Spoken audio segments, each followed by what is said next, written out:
Conservative Party. This week we once again caught up with our People's panel of floating voters. Well, they had plenty to say about the party, although it's unlikely to raise a smile in the Conservative camp. I've been trying to keep up, but it's not. Doesn't it? 'Cause I hear one thing one day, then one thing the next. Well, I think that's it. I think you've hit the nail on. And I couldn't. If you asked me, I couldn't tell you what. They're making up policies on the run, I think, and they're just trying to get one over, and they're not really succeeding. Yeah, they're doing point scoring. They should be well in front by now, eh?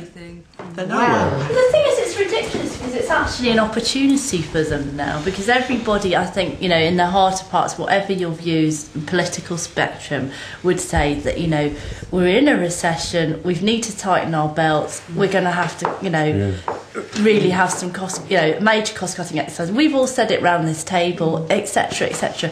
That's Tory heartland stuff. They could actually clean up if they were true to themselves and just said what they're going to do. But yeah, it's not going to be a hideous shock, is it? If they stand up tomorrow and say we're going to have to cut spending. There's no rhubarb. You know, 1 minute it's this, 1 minute it's something else. You know, I just think, oh, give over. Well, you've got Cameron wanting has blended the middle ground.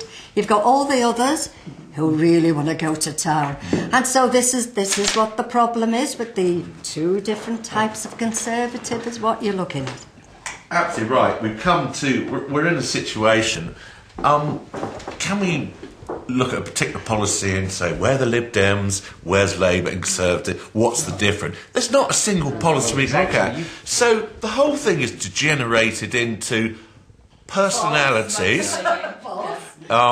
This bullying thing, which has killed another 3 days, onto the election. Yeah. And absolutely agree with you, after 12 years of Labour in power, the Conservatives ought to be miles out in lead.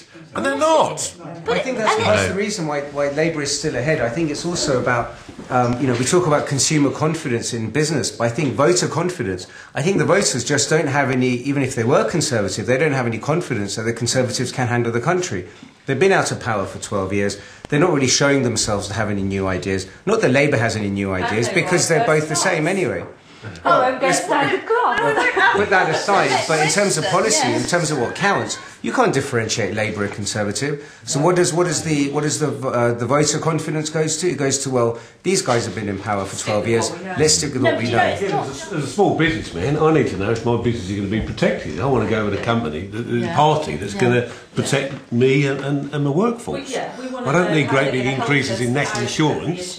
Yeah.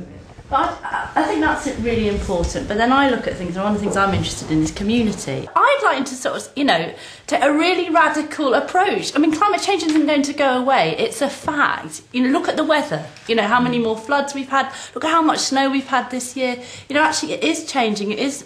You know, we need to do stuff about it, and that's what comes back to the community thing. It's about sharing, you know, car sharing, you know, doing things like the land share scheme that Hugh Fearnley-Whittingstall set up, and all of this sort of stuff, and actually getting some welly behind it. So it's not just, of course, it's going to be grassroots led, but actually getting some support from government, you know, creative thinking and doing things differently.